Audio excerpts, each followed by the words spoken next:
Welcome back to Gritting Goat's last piece for the Alterac Valley expansion, card review, arena. This is Adwicta.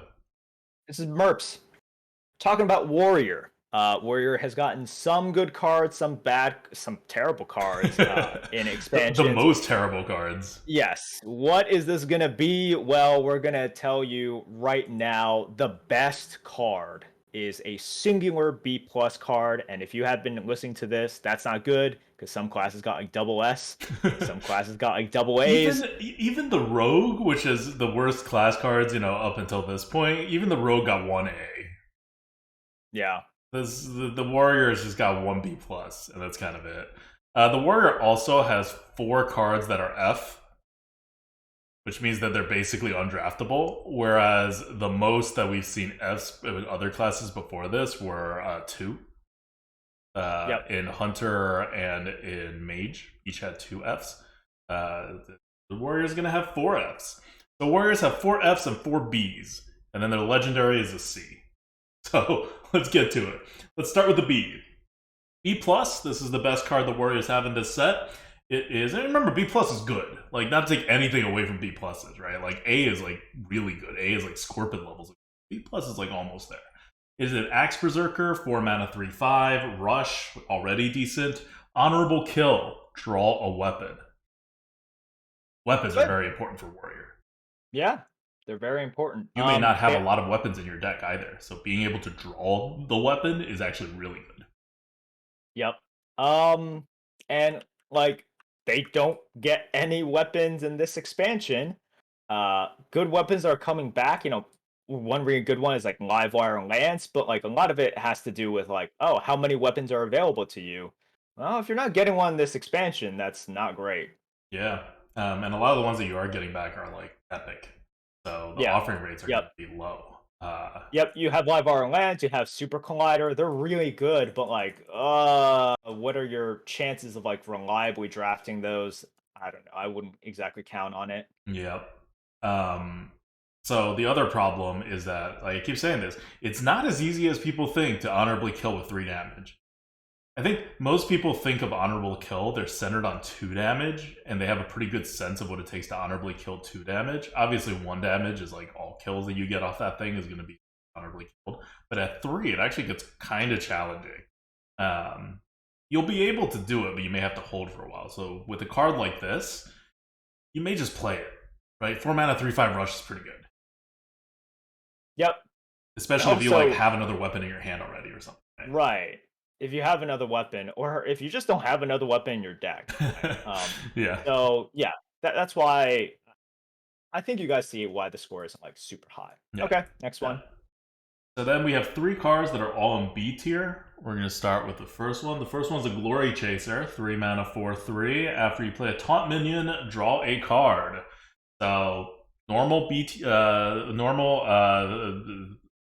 mana, 3 drop stats, and with upside if you play it on turn 3, or later on, you can almost guarantee yourself a card draw.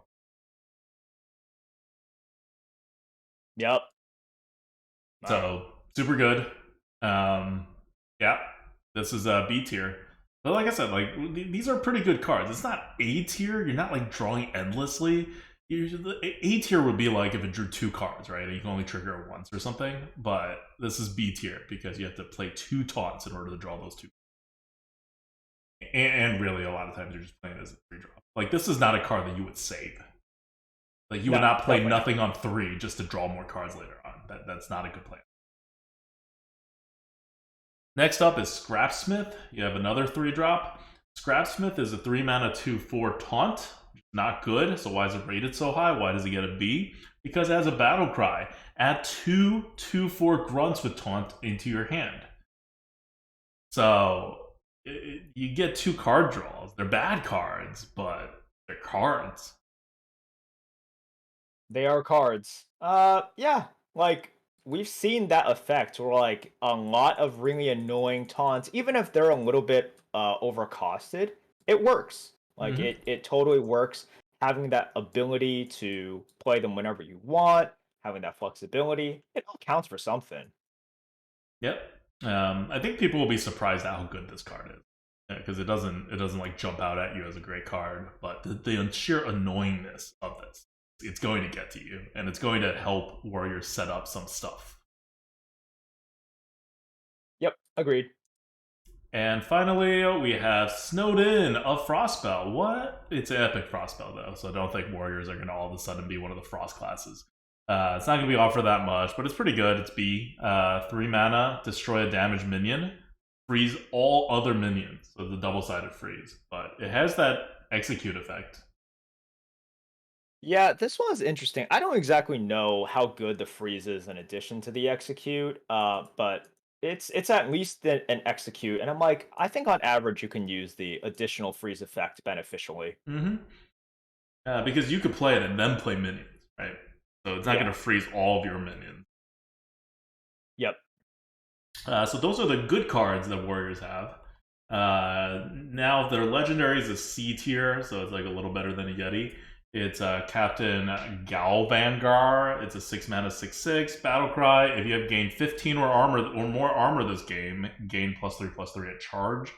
Obviously, 9/9 charges are really good, but 6 mana 6/6s that do nothing are not good. So you got to gain 15 armor.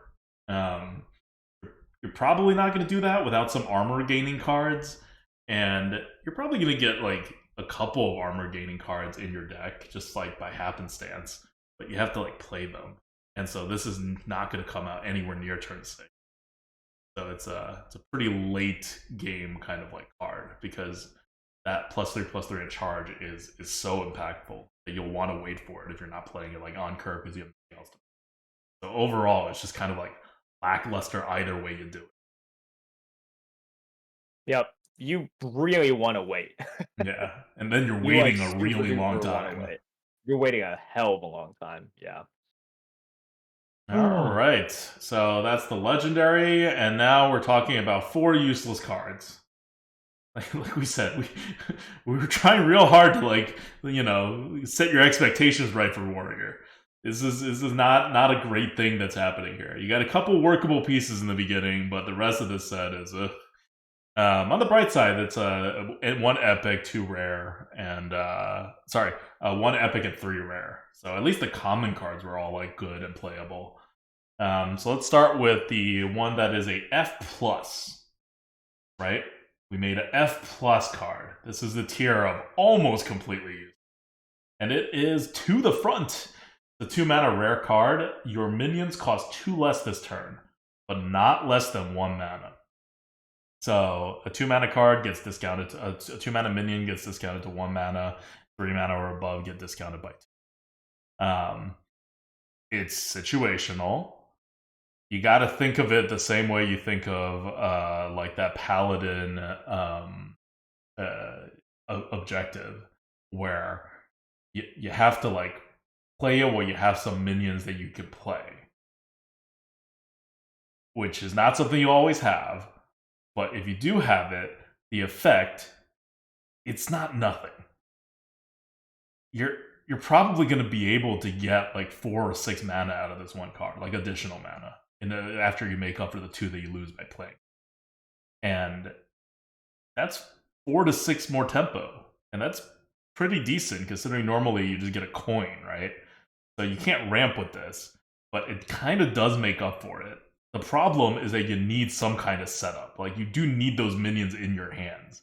And it's not that flexible beforehand. Like, maybe on turn 6 you get 2 4-drops out, right? And then you That's get like the best case scenario. yeah, I mean, you get 2 mana. That's pretty good. Like, we're just talking like this is all among bad cards, right? This is an F Right. plus. I'm just saying this is not totally useless. Fair. That is fair. All right.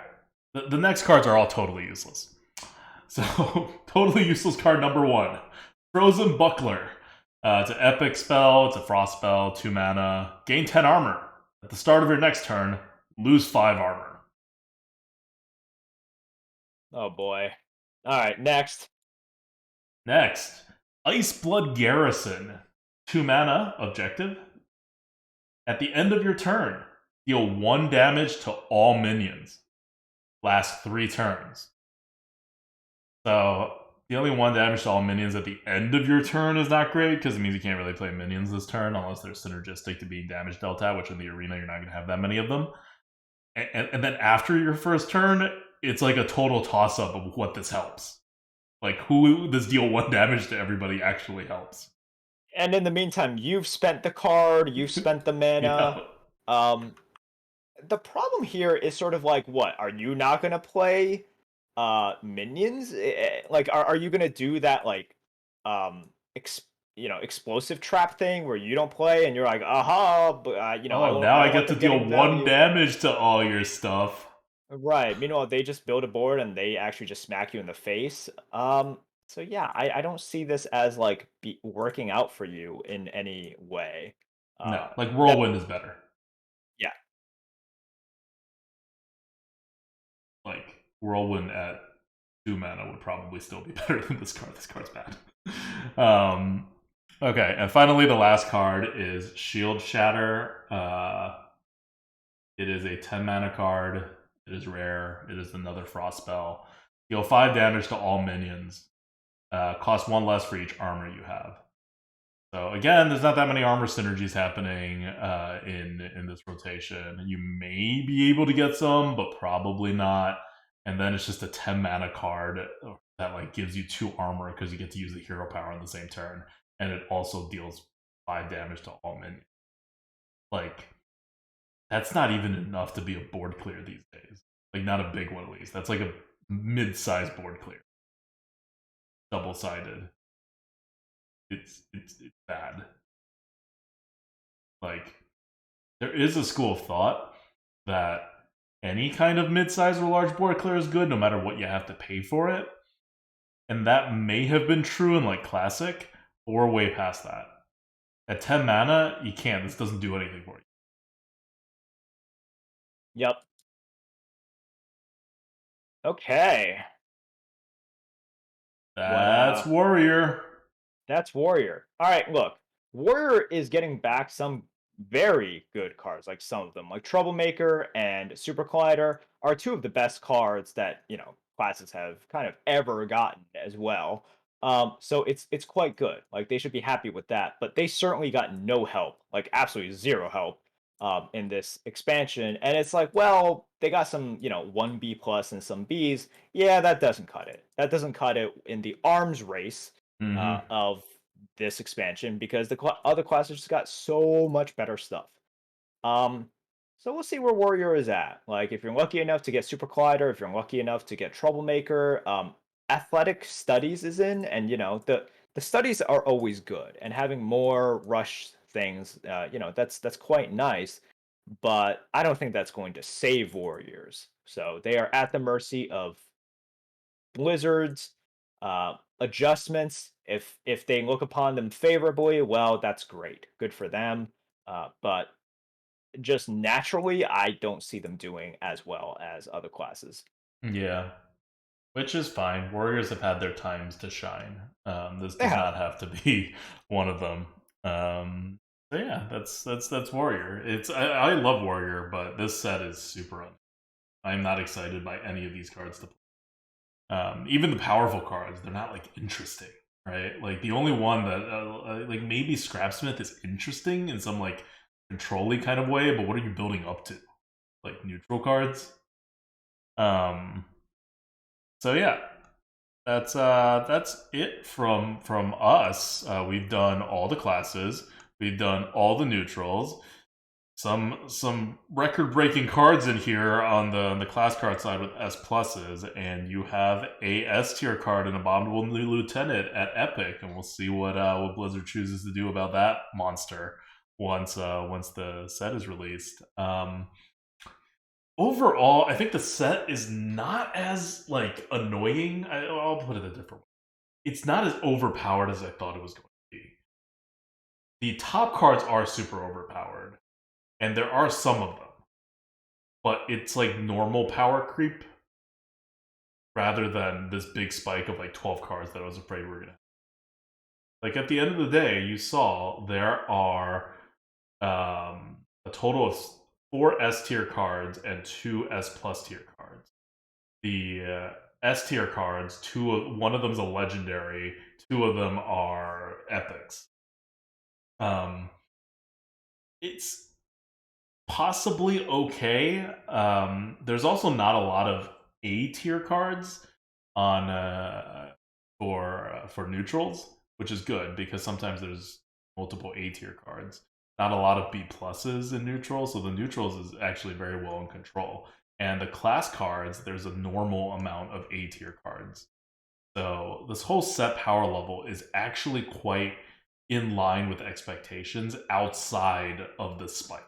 The very notable spikes. Like normally you get one S tier card per set, and you're like, oh my god, this is the S tier card. Now you have six. And you're like, I don't know. I guess we live with the paladin, shaman, and hunter dominating cards, and possibly the neutral one. All right. Yeah, I got nothing more to say. I thought we did a good review of the meta. I think that, this is where we're at. Hope you guys enjoyed this. Let's give some thanks. Yeah. Let's give a final shout out to our Patreons. Our top Patreons for the past couple months. RV Night Train, Yin, 15 Gold Cringe, Eric L, Aaron LS, Dan F, Karova, REG, 4P, and Brand New. Thank you guys so much. You can find us at patreon.com/gritandgoat if you listen to the podcast and or watch this on YouTube and want to contribute. If you're watching on Twitch, subs are totally great. We love subs. And yeah, show your support. If you're considering supporting us, actually, you made it this far, for tax reasons, we would appreciate being supported before the end of the year rather than after the end of the year. That's all I'll say Yes. about that. Uh-huh. Great. Thank you. Thank you for that. Uh-huh. That's fantastic. All right. And then of course, thank you to the mods here in Twitch chat who have stayed really long. But I know like Bossman, Cass, Obsidian Sludge are still here. And then of course, like we've had other mods. I think I thanked them previously, but they're not here right now, so I'm not reading them off right now. Haha. But appreciate all of you guys, and of course David Attenborough, who helps us do these videos. Am I forgetting anyone? Forgetting someone? Anyone else? No, I think we're good. Okay, that's it. Hope you guys enjoyed this. Mom and Uh, Dad, thank you for raising me. okay, that's great. Uh, you can tune in Tuesday. I will be starting to play Arena, and then we'll be streaming every day. Oh So yeah, I we're know gonna we've be been doing streaming a every lot day. of Diablo. We've been doing a lot of other stuff. We are returning to the Arena for better or worse. We'll see. I will at least play some. That's Yeah, it. Merps Okay, will be good. streaming on Tuesday. I'll be streaming on Wednesday. Then Merps on Thursday. Me on Friday. All right. So see you guys. This is us signing out, and we will see you on stream or on the next podcast episode. Oh, Arena Coop is back next week, obviously, because of the new expansion. So all good things. Until any of those times, this is Adwikta. This is Merps. Goodbye. Bye.